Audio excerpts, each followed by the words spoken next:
next project is we're going to rebuild this old Carter carburetor for a friend of mine. Sorry, that heater's super noisy. Let me go turn this on. So this carburetor, I think it was in a building in a fire. I think it's still a fine carburetor. Everything seems to be okay on it, though we're missing one piece of linkage here, and that is available. This is the same as a Edelbrock 1406 or 1407 Performer series.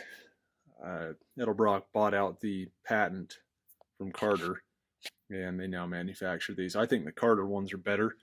When I put on an Edelbrock to replace that thing, I was sorely disappointed. You know, I went through with the strip kit, did all my metering rods, jets, set her up perfect, and it just never got as good a power or mileage. And you know, same CFM, everything on that, and was kind of disappointed.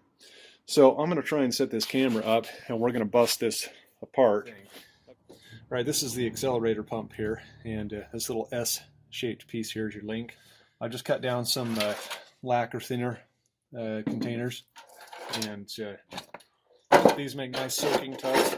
This carburetor is fairly old, so I'm trying not to damage these caps. Like, this is not used on this carburetor. So I may have to reuse it. I don't want to, but we'll see what we can get. Your kits never have that stuff in, unfortunately. So you got a lot of little circlips and stuff on here. You don't want to lose these because 9 times out of 10 your kit doesn't have the right one. Oh, look, that's cute. That just fell off. That's the cover for your metering rod. I just took the screw out, but you don't want to lose those covers either. Pay attention to what I'm doing here. It's a nice sunny day today, but it isn't warm. Okay, so right now I can show you a problem. See in here? The metering rod's stuck. And that should pop up on its own, because these are spring loaded, and the fact that it's not popping up on its own may be a sign that that spring is not in there. We're going to see. I've got a hook here. Maybe I can get the hook under it. Yep, no spring. The dummies took out the springs. So this carburetor wouldn't have run worth a damn, because you haven't got any springs in there to control your metering for your jets. So let's see what we've got here for a metering rod. Looks like 690. Let's see if we got a match set here. That's very, very important. 690. I don't know what the step is on here. I don't know what they had this on, so it's kind of hard to say. This is going on a Dodge, a 68 Dodge truck. So we're going to adapter it up. Some people tell you can't do that. That's bull. The problem with it is not just the size of your intake runners and your valves. The main problem with doing that with a 4-barrel to 2-barrel is that the gasket, or the adapter, excuse me, is really crappy. And what I found is the Mr. Gasket adapter leaks. And so I did that exact conversion on my 68 Dodge, exact same truck, but 2-wheel drive. And that was the best running truck I've ever owned. I could just touch the key even when it was ice cold, and she'd fire right off. I think a lot of these guys that sit here and say, well, you can't do that, and you can't run a 2-barrel intake with the 4-barrel. They've never learned how to tune a carburetor with a vacuum gauge. I have literally probably rebuilt 1,000 carburetors in my lifetime. Dirt bikes, lawn mowers, weed eaters, cars, tillers, you name it. I managed to get my bit clamped in here. I'm trying to get this so that that camera doesn't focus on the screwdriver here. I've got one more screw. Anyway, my point about rebuilding carburetors is you got to know how to tune them. And these guys at Race, they'll tell you. You know, you got to use a vacuum gauge, fellas. You can't do it without it. So Edelbrock sells a strip kit, and it ain't cheap. We've got another screw here. But that literally gives you everything you need. You start with your baseline, you take your vacuum gauge readings, and you know, you set that thing up to run. And we're missing a clip here too. Hope we got some spares. Anyway, you set that thing up to run right, and you do it sequentially, you do it systematically, and you do it like you got half a brain in your head. And barring any other problems with your engine, you're going to have a good running motor. Okay, we still got floats in here. They don't look bad. Yeah, those look all right. Don't see any obvious holes or anything like that in there. Floats are easy to take out. It's pretty much the same for every carburetor. Pull out your float axle. Pull out your float. Inspect your float. These floats look really nice. I told him not to buy floats because we probably didn't need them. And then we get your needle here. And what you want to look for on these needles. Now we're going to replace all this stuff anyway, I assume. I haven't opened the kit yet. Yeah, we got needles in here. He did not. Oh, yes, he did. Okay, this is the off-road kit because his truck's 4x4. You see this? That's spring-loaded, and then that piece goes in there. These are solid. These are meant for like race cars. But what you want to look for on there is,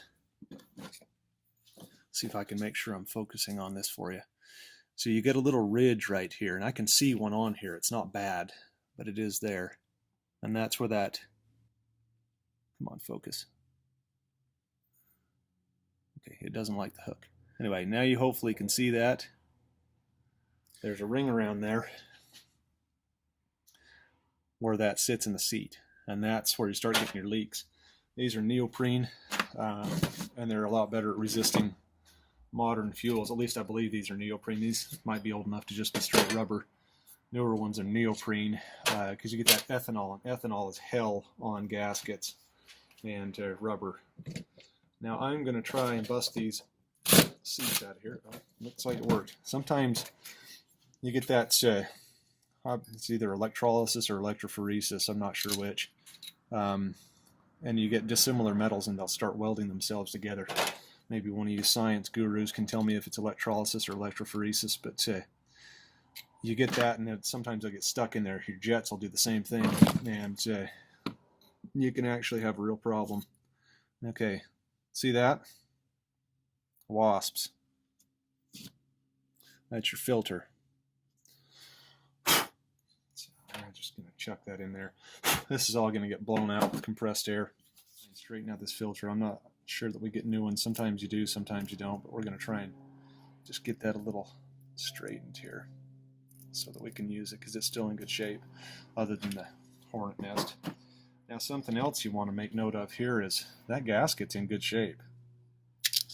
So if we can get this off in one piece, that's probably reusable. Yeah, that's in nice shape. I don't see any real wear or anything like that. So I'm just going to save that for my personal stuff, my collection. And I got another container here. One's for spraying and rinsing, and I do a final rinse on stuff. So don't let anybody tell you can't soak stuff in gasoline. I see that on safety videos and all that crap. The thing is with gasoline, you got to use your brain a little bit. You know, gasoline's flammable, but guess what? You know, the manufacturer of these things tells you to use lacquer thinner. Look in any old service manual. Oh, use lacquer thinner. Well, how flammable do you think lacquer thinner is? You know, I mean, use your brain a little bit. Don't do it near an open flame or anything that can spark. And you're not going to burn down creation here. So you can see, I wish this was a pointer instead of a hook, but you can see all this crud here. And this rubber on here, or neoprene is probably what it is pretty stiff. Now that could soften up in fuel, but you know, we're replacing all this stuff. Okay, so you've got a little dam in here. Make sure that that goes back in the same way. So you've got, well, hell, you can see it right here. The depression, you know, is facing the front, so the bulge out faces the back. This is supposed to keep the fuel from surging back and forth in here. Just like you've got baffles in your fuel tank. But these carburetors aren't hard to rebuild. I don't know why people bitch about them, because they're really not bad. I honestly don't understand why my buddy didn't just rebuild this himself. I mean, if you can follow simple directions, this is one of the easiest carburetors you'll ever have to rebuild. And you know, you can't really get things in the wrong place on this too easily. Now this is your squirter. You actually can get these in different sizes. A lot of people don't notice that, but these come in like 3 or 4 different sizes. So I don't think, from my recollection, they don't come in the strip kit. But look at that. That gasket. All these gaskets look like they're brand spanking new. So this carburetor's probably been rebuilt before whatever happened to it. I mean, it's dirty up inside, don't get me wrong, but I found this thing sitting in a wrecking yard. They had it inside the building and it had been sitting there for who knows how long. And I said, well, how much you want for that? And they said $20. I said, sold. You know, the new ones of these go for $3.50. So, just chewed my finger off. Okay, so you've got all of your Venturis set up here. And, you know, you just got your screws here. They're the same length. All these are the same length. And what you want to look for is any plugs in here or down at the end, you know, or you're not going to be able to atomize fuel. You can blow through them. So far, that feels pretty clear. Now, we'll take the nozzle for the carb cleaner, and we'll shoot these out. But if you get one that's real bad, every manual you'll ever read will tell you don't stick anything down in these Venturis because you'll mess up the meter, the metered passageway, the orifice. Now that's true if you're really going at it. I mean, you'd really have to be sawing. But I've had the point where I've rebuilt a whole carburetor, let it sit for a week, and then I end up not being able to run the carburetor, come back and look, and those damn Venturis are still plugged. And you got to do something about it then. You got to run something through there. So I use a smaller torch tip cleaner, and then I gently run it through there. I'm talking smaller than the orifice, so that you're not enlarging the orifice. On those torch tip cleaners, you've got kind of a, oh, that's loose. You got a sawtooth pattern on them, so you can grind that brass, you know, if you're not careful. But I've never had an issue with it. I think, you know, they're just worried about the idiots who don't know what they're doing, which, you know, that's probably all of us. But, you know, in fact, you'll look on a newer car like on the Ford Rangers, and they'll tell you, do not clean the throttle body ever. And you're going, what do you mean don't clean the throttle body? You know, don't clean the throttle body, so I should leave that throttle body all filthy and carboned up and not sealing properly so that my RPMs are all goofy at idle, and the computer's trying to compensate and going all wacko and wasting fuel.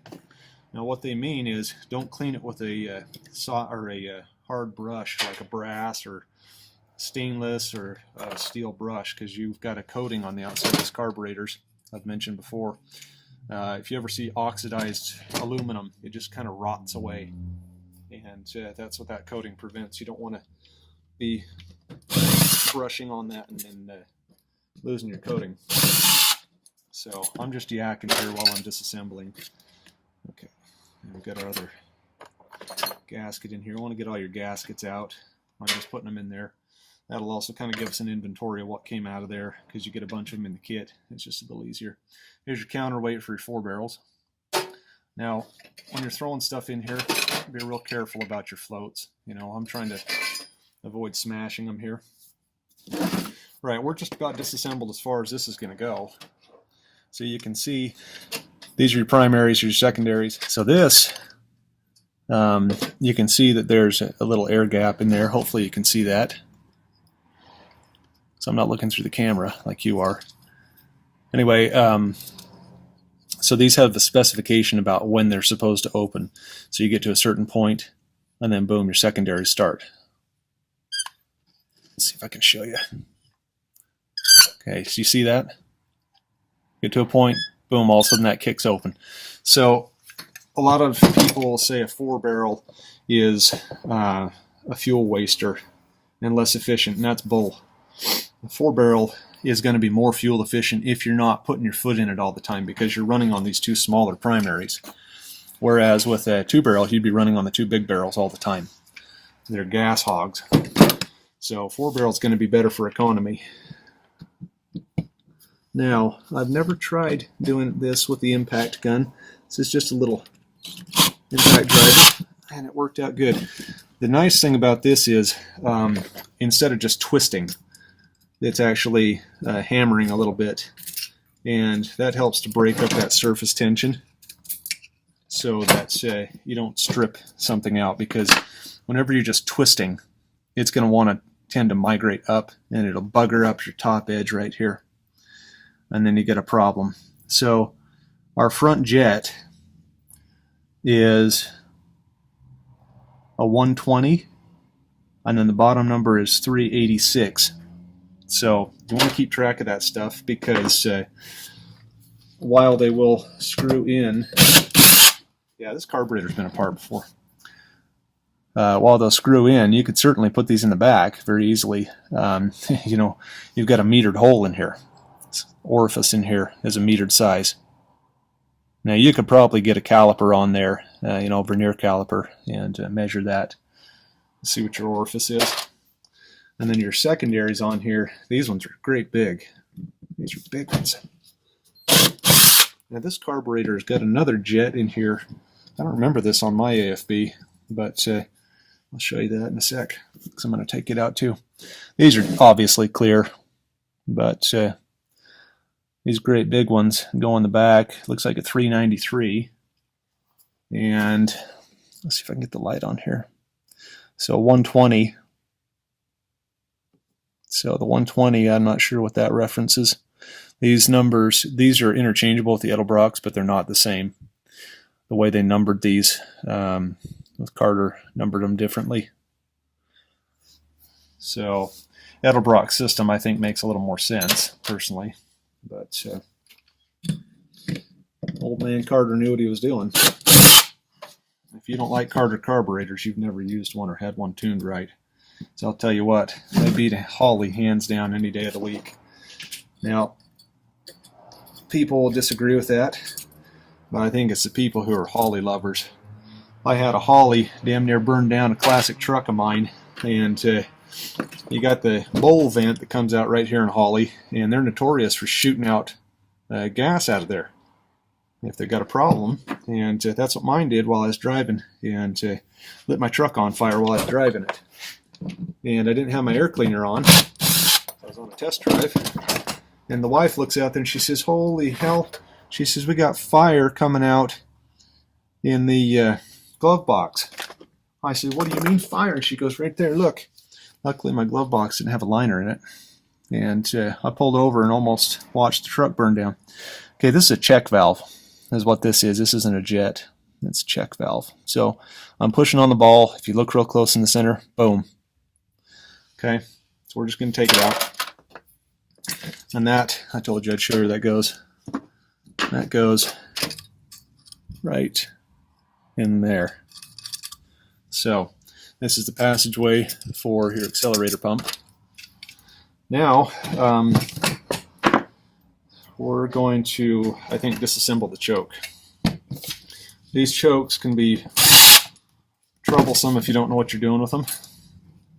I'll try and show you the best of my ability here what the deal is with them. Now, I'm not going to take apart any of this linkage, even though this unscrews. But okay, the choke in here is a thermostatic choke. They've been using these forever. Carter was using these back in even the 40s and 50s, and this is no different. It's just a different configuration. In fact, the ones from the 40s and 50s are almost exact dimensions. Okay, watch real careful when I pull this off. Okay, boom, did you hear that? Sproing. Okay, here's what everybody gets wrong on these carburetors. Thermostatic spring here. This is a bimetal spring. It's electrified, and this will expand or contract depending on heat and electrical contact, electrical flow. So I was thinking you can see the contactor in here. This is kind of like a ballast resistor spring. You know, this is going to act as a variable resistor. And so what happens is people don't get this piece right here hooked back on here. And so they'll put it back on. And we just lost our spring. In fact, so they'll put it back on with the housing, of course, and they'll get that thing so that it's sitting right here and go, oh, this carburetor runs like crap and the choke never works. This stupid automatic choke. Well, I just wired me a manual choke. That's what somebody did to my truck, and that annoyed me because I'm going, hey, you just drilled a hole in my dash for no good reason. This feels a little gummy in here too. Anyway, but that's all the problem was, is that thermostatic choke wasn't working because the damn spring wasn't hooked up right. And I'm going, guys, you got to use your brains a little bit here. You know, I mean, it isn't that hard. It's just like your thermostatic crossover for your exhaust manifold. You know, you just got that in there, and I mean, it's not hard. So pay attention when you're taking things apart. For you guys that are young guys and you know, hot shit, pay attention. Pay attention to what you're taking apart. Pay attention to where it came from. Take a video, make a drawing. You know, don't go in there and just start tearing things apart that you don't know about. And then, you know, go, oh crap, now what do? I haven't got this thing back together the way it went. On some of this stuff, you know, if you're worried about getting your screws back in the same place, well, put them back right when they come out. And I think using these impact guns is a lifesaver as far as not stripping bolts out. You're going to have a lot better luck not stripping a bolt out using these than you are with a regular old hand screwdriver. Normally I don't take these chokes all the way off, but I needed to get that linkage out of the way. And I also want to clean this. So what I'm going to do here, this is pretty obvious where these screws come from. The self-tapping end on them. You know, compare them all. You can see they're the same. So I'm not worried about those. That's self-explanatory where they go. So now something you want to be aware of too is look at this little bugger down in here. You see that? That comes out on the workbench. Now, pop quiz. Which direction was it in there? That's right. It was facing down. This is another check. Okay, this is a needle valve. I want to inspect this too. This is similar to the needle valves you've got for your float setup. So this one doesn't look too bad, but what you can do is like you do on a crankshaft or, you know, any machine surface. I think they say your fingertips are accurate down to a millionth of an inch. Your fingertips will feel it. And I can't feel anything right now, but you can also run your fingernail across there and see if you catch on an edge. And that's ever so slight. If I were to do anything with this, I'd chuck it up in the lathe and just maybe run a piece of Scotch-Brite across it. Maybe like some gray Scotch-Brite just to polish her. But other than that, I think I'd leave it alone, unless you know there's an issue. Next order of business here is going to be our idle circuit screws. So idle circuit screws, real easy. What you want to do is just take these out. Don't lose your springs. Okay. Take these out. Same deal. This is the same as anything else.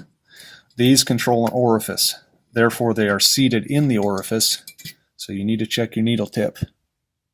You can see that witness mark right there. Run your finger across that. If my fingers weren't popsicles, I could tell you better. But hopefully you can see that. It doesn't feel too bad. It's nothing I'd be worried to use again. But I'll probably take these on the power brush and clean these up. You know, just do a thorough job. Don't lose your spring. Now when you put these back in, with the spring of course, you want to take this and run this down until this seats lightly. Do not overcrank these or you will damage it. You'll either damage this or you damage the orifice in here. You'll enlarge it because that's wedging in there. So take it and say that's seated right there. You want to do 2 turns. That's your initial adjustment. This is your point that you're counting from. Okay, top. All the way around to top again. That is 1 turn. 2 turns. Okay, there's your initial adjustment. She should run that way. That doesn't mean that you're set up perfectly. You've got to do that with a vacuum gauge, but it will run that way. And that's pretty much universal. I use that technique on dirt bikes. I use it on cars. I use it on everything for a baseline setting. Now, I am not going to take out the idle mixer. Anyhow, so here's our body stripped. It's all naked. And then this is a vacuum port here. So if you like had a fitting for your brake booster, that's where you'd want to put it. That's that provision here. So normally you'd have like a pipe plug in here. I'm not sure if this is original or not. So you can see how to tear down a Carter AFB or an Edelbrock series Performer, or I think the AVS are pretty much the same as well. They've got a few minor differences. Worry about obstructions or something moving and getting back into an orifice and jamming things up later as the carburetor gets running. You know, when you get your fuel running through that, it might flush something out if you don't rinse it carefully. So I'm going to go put this in some gasoline and let her soak. Thanks for watching. Like, comment, subscribe. Raper Restorations, baby.